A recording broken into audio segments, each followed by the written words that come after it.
Oh, hello. Thank you for the thumbs up. I'm just messing with this phone because I have someone hit me up and they said, "Darn, man, your garden has lots of weeds in it." And I understand why they would say that, but it some of you've been on the my show for a number of episodes, and you know why I do the weed thing, and that's why I know that this person is either new. John Manuel, okay, reply. And just a second, I'm gonna reply to him because I like to reply to people. I like to reply to people. I don't like to not reply when people send me little texts here. Yes, I'm aware of that. The weeds are a benefit to your garden. Period. Check out some of my other videos and you will discover the value of using your weeds. Period.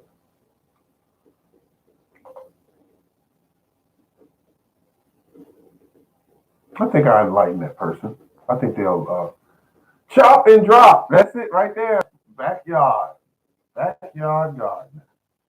Yes, thank you very much. You said I could not have said that better. That's exactly the point.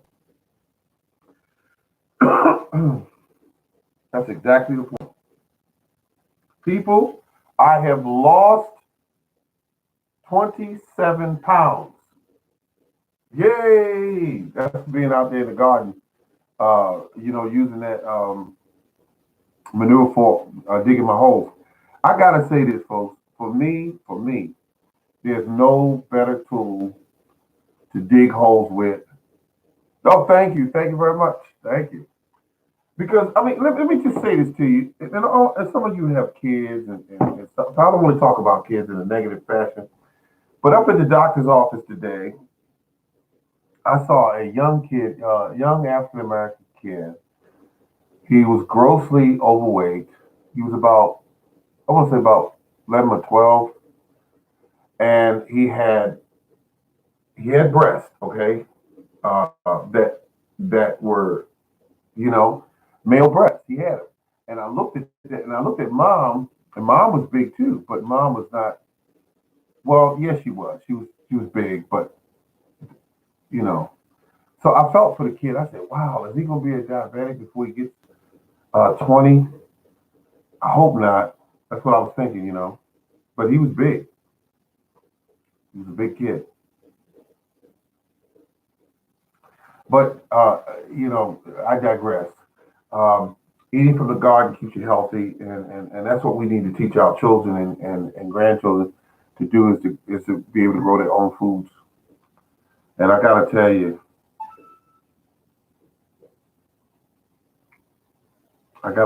is that I had I don't like to see that happen to no kid to be that overweight. But I came in into my yard today and I saw some of the spinach was ready. And I went out there. I got to tell you, I was pulling spinach leaves off the plant and eating them right there. And if anyone knows me, I have a difficult time growing spinach. Spinach and I don't seem to get along. And I don't know what it is. It's a simple plant to grow, and it's got something to do with either the soil I'm putting in or because I'm doing a I used to be able to grow it, but somehow spinach and Swiss chard, they don't seem to do too well in this climate for some reason. You put them in, the seeds won't germinate, So I kind of gave up on those two. But as long as I can, and I grow plenty okra. I mean, excuse me, plenty okra. I can grow plenty collard greens and kale. I don't have any issues growing those. Those grow extremely well. Um, I put them in the ground. It's like magic. They come up, and I use a technique where I loosen the ground up with my manure fork down to about 8 inches deep, and I dig a straight um, a planting area. And then once I loosen everything up, I just pick the weeds up. You've seen me on a couple of my videos where I just simply pick the weeds up, and that's fun to do. That's really fun to do. I wish I had a photographer that could really focus in and capture me when I'm doing what I do, because I like to see that when you take and you work your garden and your soil so easy, um, and you're not turning the soil over with a shovel and and hoping that you don't get too many weeds. But what I do is I go in there every 4 inches, every 3 inches, every 2 inches, depends on how compact the soil is. If it was real compact, I it's every 2 inches. But every 3 inches, 4 inches, I go and I lift the soil, lift the soil, lift the soil. I'll make a 8 inch wide you know opening in the ground, and then I go right next to that and I make another 8 inch, which brings it to about 16 inches across. Um, so once that takes place, I dig out the space I need with the manure fork, and it really feels good because all you got to do is walk along, pick up the weeds, and just drop them. Just drop them on the ground, and they are not a struggle. All you do is you just pick it up, shake it, drop it, shake it, drop it, and then you could either take a rake and rake the soil smooth. And once you do that, and here's what I do: I sprinkle my collard green or kale seeds down, and I have a sifter that I go over to my compost pile and I sift the compost that's in that area. I sift it so it's smooth. It's smooth like sand when you finish sifting it. You get all the big pieces of wood out and all the rocks and everything. And I go over to my area where I'm working, and I just simply take this powder, which is nothing but you know pure compost that I made out of leaves and grass clippings, and I sprinkle that right over the seeds. And it's easy for the seeds to come up when you do that. It's easy for the seeds to come up. Um, I had a good time doing it that way, and when they come up, they come up really beautiful. Oh, learn so much from your channel. My God, if no, okay, where near your side, yeah, what, something. I appreciate the kind words. I appreciate it. I appreciate it.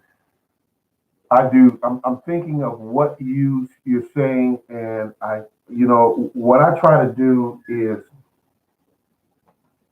number one, all the information I give you is factual. I've done it for many years. It works, and that's why I put it out there.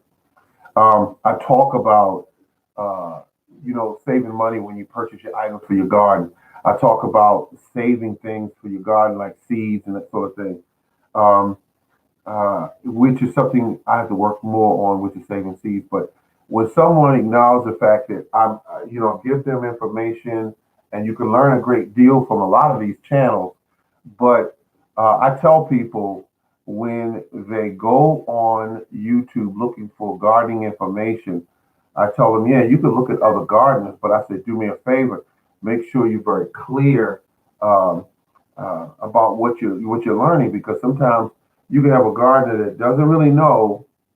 They just don't know, and they'll take that information, they'll put it out there, and you'll have a gardening season come up. You'll try what they're doing, it won't work, it'll set you back, and it's very disappointing. It's not a good thing to do. I say if you don't know, then just keep learning and keep working on the basics. Um, but everything you need to grow a garden actually is already in your garden. I've learned that. Even though sometimes I'll go buy a bag of cow manure every blue moon or whatever, but everything you really need is right there. I mean, when you chop and drop, um, you have uh, fertilizer there. If you use a manure fork, you're going to loosen the soil. All you're trying to do is loosen the soil. And that's it. Once you loosen the soil, you'll be able to put plants in. Just don't walk on that soil anytime that whole year. and you want to grow, like say you growing squash, or you growing zucchini, or you growing watermelons, or you growing a tomato plant.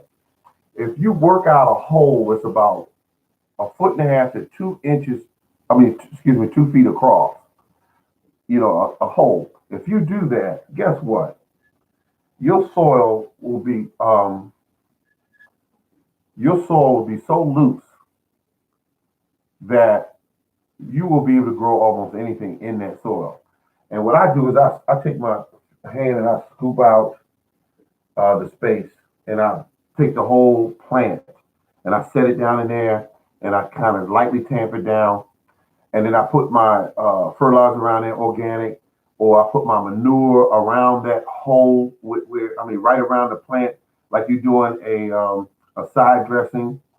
And once you do that and water everything in, that plant will have no alternative but to grow, because you didn't put anything in that can hurt it, like Miracle Grow or anything. You didn't do that, um, and you didn't tamp it down too hard. Sometimes if I don't tamp a plant in, I'll just water it in, because it'll cause the particles of soil to fall all around the roots if you give it a good watering, and you won't have to tamp it in. The reason why I'm so uh, hung up on using the right technique is because I know that the most important thing in the world when you're doing a garden is, number one, is growing soil. That's it. Growing soil. You will do well if you get that soil in line. And don't let all the confusion and stuff that people are throwing out there, you need to buy this or get that or hold on to this, or make sure you don't have to do all that. All you need to do is say, okay, that's soil. What makes soil better? Organic matter. It's that simple. It's nothing else to be confused about. Organic matter.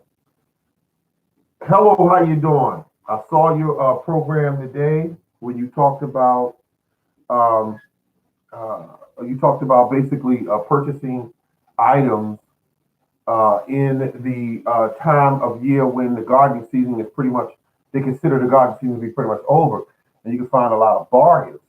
Excuse me. You're absolutely correct about that. I'm glad to see that I'm not the only one putting that information out there. It needs to be brought out there so people can go find bargains on these trees, find bargains on these plants.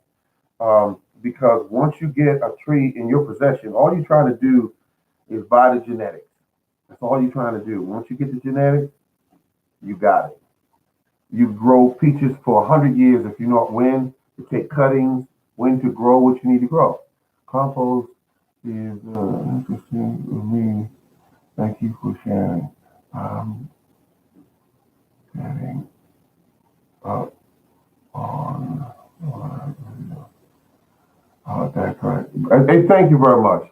Thank you very much, Liz Farmer. Thank you. But when you grow the soil, putting that organic matter in there, keep it extremely simple. That's all it is. It's so simple, folks. You don't need any magical chemicals that people are selling, or any juices that they try to put out there for $30, $40 a bottle and say this will grow it. You don't need any of that. You really don't. You need to put organic matter in the soil. It's that simple. I saw a gentleman today, and I'm so addicted to gardening. I saw a guy, he was removing some old logs that he had on his property. He just bought the property, and they were rotted. These logs were rotted. And if he only knew how valuable those logs were, because they're nothing but value. Um, you take them, you could bury them in the ground if you have the ability to do that. You could bury them in the ground. You could put them around your garden, and all they would do is feed your garden. Um, uh, you don't need to throw things away like that. Everything you need for your garden is already there. Um, Grass clippings, weeds, tree branches, tree leaves, all that stuff is already there. And all you need to do is find a way to put it, like if you grow on trees, you put it around the base of your trees, like tree branches and stuff. Let's say you got some unwanted trees on your property, and and you say I would cut them down, I would cut at them if I just excuse me, if I just knew how to get rid of these branches and all. Cut them into pieces you can manage, whatever that may be, here or here, and you put them around your trees. And when you put them around your trees, you're doing nothing but feeding your trees.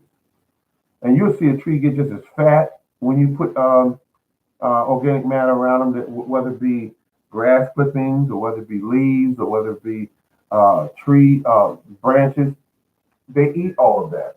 The biology in the soil eats that. The biology in the soil feeds your trees. It's that kind of relationship. It's that kind of relationship. And I got to tell you, I'm one happy puppy because if you look at any of my fruit trees, you'll see branches around them, which means I got rid of a ton of branches. Anytime I cut at any of those, I call them trash trees that are around my property. I'm not going to do anything with them. They're not going to feed me, and I need to cut them back every once in a while. I take those branches and put them all around different trees, and they do well. Something I saw on a video today, which is a lake farmer put up there, and he talked about the trees. And I like what he said, that one of the trees were um, a dwarf. But I didn't get. What did he say? It was a semi-dwarf or was it a dwarf? But I think he just said it was a dwarf. I will buy dwarf trees. Semi-dwarf trees are a little too big for me to manage. Just the semi-dwarf. But I'll buy the dwarf. Now, if you're buying them in containers, which those were in containers, they were in little buckets. What I like to do, hey, morning gardener and all. Okay, hello, hello. Um, I like to take the plants and wash all the soil from them. That's what I like to do. Take them out of the bucket and wash all the soil from them. And the reason why I like to do that because I like to untangle some of those roots. Because a lot of those trees at times can be root bound. And if you wash all the soil from them, now you're looking at a bare root tree. A bare root tree that you can just put in the ground and put the soil around it. And when you put the soil around it, the first time you put it in there, don't give it any fertilizer. Don't do anything but water it. No compost, none of that. When that tree starts to respond and react to your soil, then you start feeding the tree. If you want to put a little a compost around it, or you want to use an organic fertilizer, you can do that. But it's a good suggestion to let that tree just start looking out for itself. Um, don't put all that rich materials in a hole for the tree to stay there and not look for food. It's kind of like having a child at your house. If you feed and give them video games and cell phones and money, they'll never leave the house. But if you treat a kid, and say, look, you're going to be responsible for some of your own behavior and what you need to do and what you need to be responsible for. The kid will stay there long enough to where they feel they're mature enough and they'll move out on their own. You won't even have to say it. Trust me, I know. But the thing about it is, just make certain that you grow strong trees, not weak trees. Um, but Lee Farmer 73 did make some excellent points when he said that it is important to get these trees now. They give you the ability to feed your family fresh vegetables. I mean, excuse me. I'm thinking about my garden right now. I'll apologize for that. Fresh fruit at the cost of fruits today and what they're spraying on that fruit. Most of you don't have an idea what they're spraying on that stuff and where it's been grown at because they're buying from all over the world. And some countries grow their food in trash. Yes, trash. From a not it's not called a dump. It's called a where they take all this stuff at and they put it in the ground Can't think of the word right now. One of you will think of it before I do. But they put the trash there, and what they do is they allow the farmers to use that trash and to bring to their farms and to grow food with it. Because in where these farms are, the fertilizers are too expensive, and it cuts too deeply into their profit. So they allow them to use it. They don't come down on it. But if you don't know who's growing your food, they can feed you anything. And what you want to do, no, not a junkyard. I thought about the junkyard, but it's a, God, you take things there, landfill. That's what it is, landfill. And that landfill is all kind of garbage in there. I mean, and the thing about it is, um, you're eating that. You know, they they have videos up online where you can see I don't know if the Koreans or Chinese, but they were they had a pump, which is a standard pump you would get at Harbor Freight or something, and they dropped the hose down into a sewer, and they were pumping that water over their field, and it was a black mucky water. And the reason why they did that is because they couldn't afford water, they couldn't afford fertilizer, and that's what they were using to fertilize and also, uh, you know, find a way to save on their profit. You know, so we're buying a lot of food from everywhere in this country, and we don't know what's in it or how it's grown or how much nutritional value it actually has. Uh, they did a study where they showed fruit that was grown in, say, the 50s had more nutritional value than food that's grown now. And that's interesting information right there. So do what you will with it. Try to get trees and grow them on your own. Try to feed your trees the best food, like I said, tree branches, grass clippings, and remember what you feed your trees is what you're going to get out of them. Now, some people use scraps from their kitchen that they bought at the grocery store. Well, I tell them, that's like that because depending on what kind of nutrition is in that piece of lettuce you gave them or that piece of carrots that did you put in your compost pile? If it's not chock full of nutrition, then that's what you're feeding your trees. But people today, for the most part, are trying to save money. They are not growing food that is completely uh, nutrient dense. They don't. They're not concerned about that. They're concerned about getting it to the market and and what they can get for it when they get it to the market. But my peaches that I right now have one, two, three, four, five. I have five peach trees that are completely filled with peaches right now. I've already thinned them, and they still need to be thinned again. And there are big peaches on there right now. Well, right now they're getting bigger. Oh, that's the end of the show. Well, I'm still gonna carry the show on. I'm not gonna end it like that. But the peaches, when you bite into a peach that you grew, and if you grow it correctly, it will be loaded with sweetness. It will run down your hand, down your arm, nothing but juice if you bite into it. Uh, it will be sweet, it will be great tasting, and you will feel a burst of nutrition in your body. You will feel a wonderful feeling come over you when you eat a peach that was grown properly, whether it be a plum, whether it be a peach, whether it be cherries, whether it be, oh God, you get apples. You will feel great when you eat them. Apples that you grow yourself are loaded with juice and it cracks in your mouth when you bite into it. And when you do that, you say, it was well worth all of that. And then some. It was well worth it. And it'll feel great, and you'll feel great, and you'll say, thank you, Lord, for letting me do what I do, giving me the knowledge to do this. and every year I want to grow more and more.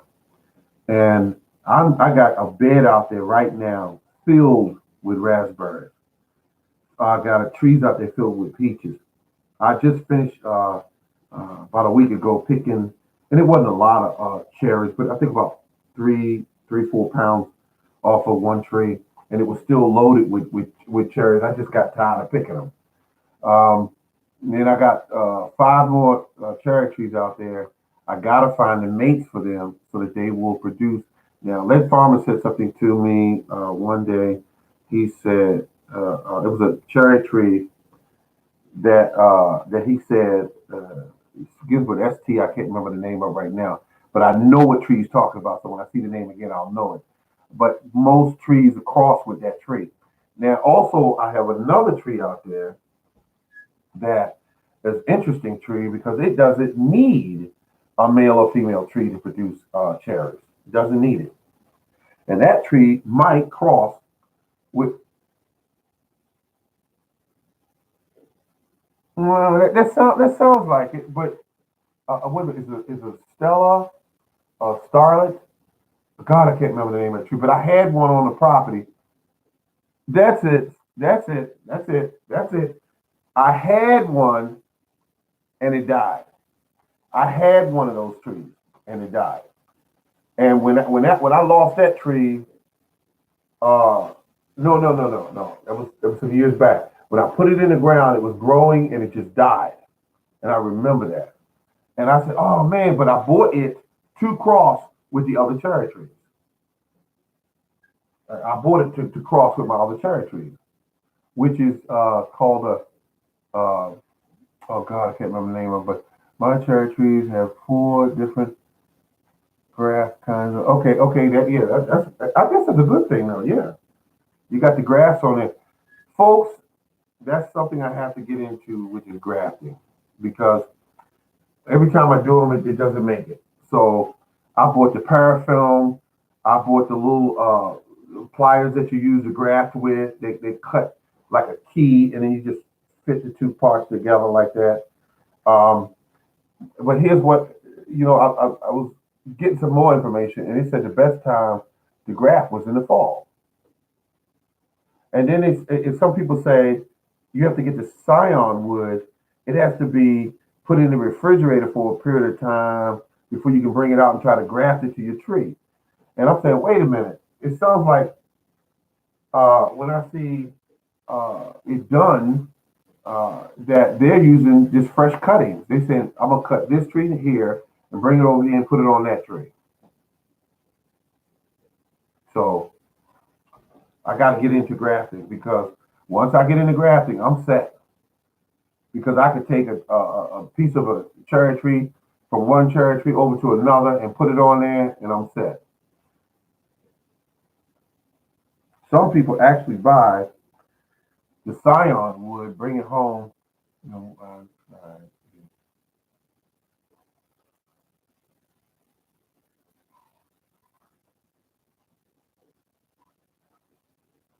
now, are you using a fresh scion to graft to another tree?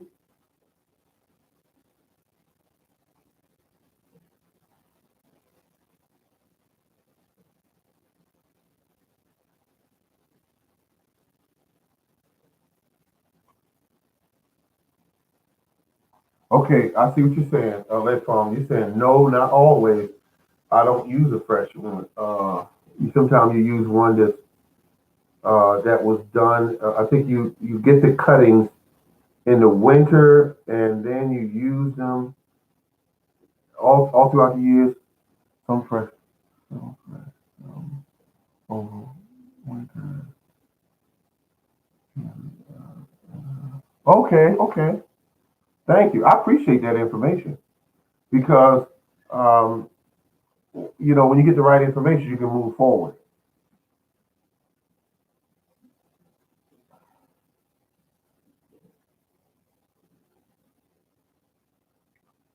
Man, I feel great, man. I do all kinds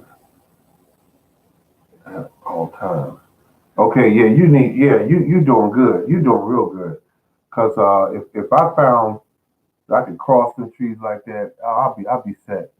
Let's see. I grabbed apples, cutting from my neighbors. Okay, this is a smart idea. Right from your neighbor's tree.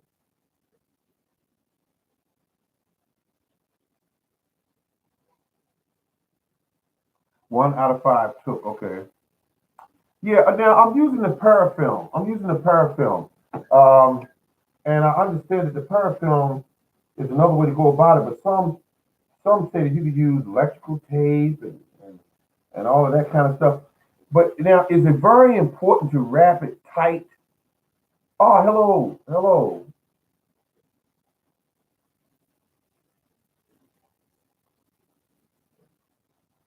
How important is it to wrap um, a cutting tight?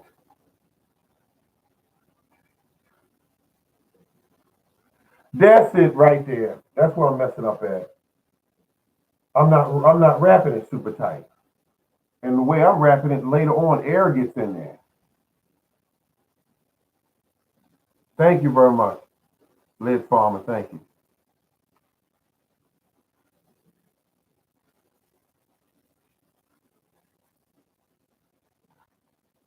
There you go. Another person right there said they just wrap it with electrical tape and tight. That's it. Thank you. Tight enough. You cut that. Now I gotta see.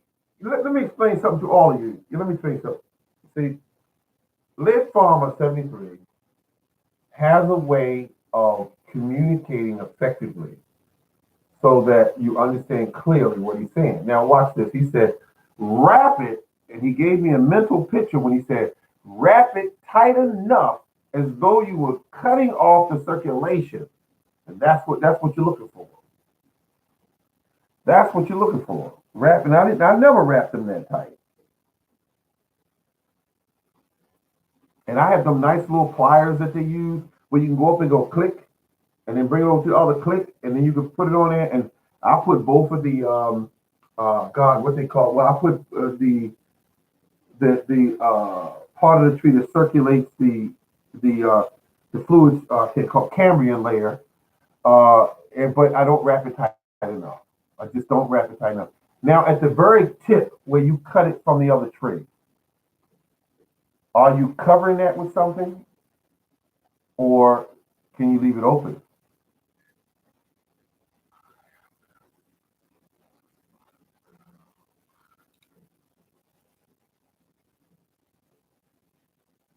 I like this. I like this information. See, I can get information too out here. I love that. That's what I was using was a utility knife. At one time I was using a utility knife. I covered the tip with beeswax. He covers the tip with beeswax. Beautiful. And if I wait a minute, let me see now. Let me see now. I take some tree cuttings.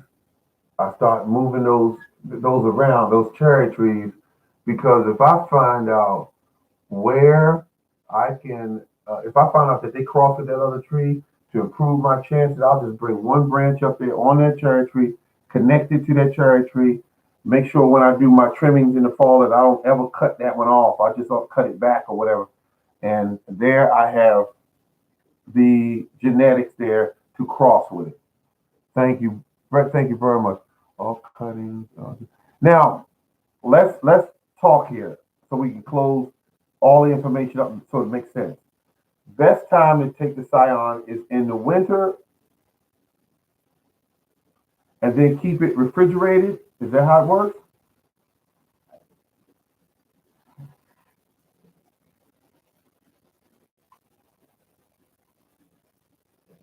Fall. Okay, fall. Thank you. Is that when the leaves have already dropped?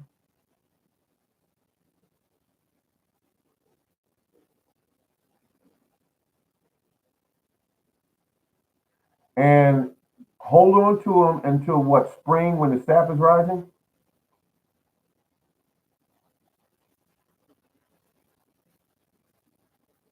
Got it. Thank you. Got it. Now, when the next time your show going on, Liz Farmer? Because your live show.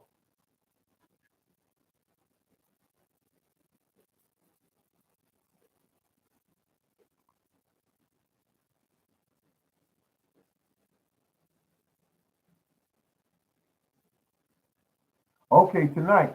Great. Listen, make sure that is running before you grab. Make sure the tap is running. Beautiful job. Beautiful job. Ladies and gentlemen, ladies and gentlemen, thank you very much that have taught me something today. I appreciate it. We are learning on this channel right here. We're learning how to feed ourselves. Oh my goodness. We're learning how to feed ourselves. There's a gentleman that mentioned me on one of his videos. It felt so good.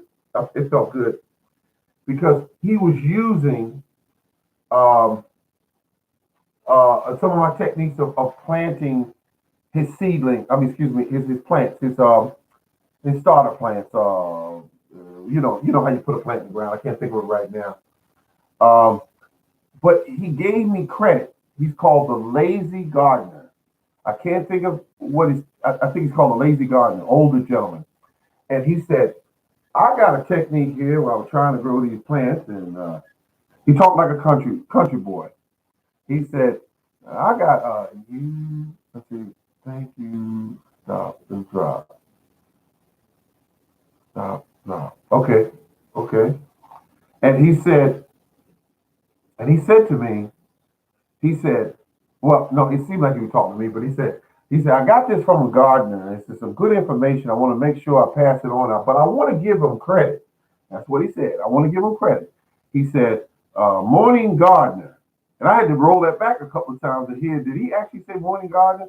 Because I usually get credit from people who've been knowing me for a while, but new people, they'll come to my show or my videos and they'll borrow something and I don't have a problem with that, but they won't mention, so they can say, okay, I got some attention because I'm using this technique on my channel as well, but I want to mention where I got it from. But he said the Morning Gardener Show, he said what he's doing is loosening the soil up and he's uh, fertilizing from the top down.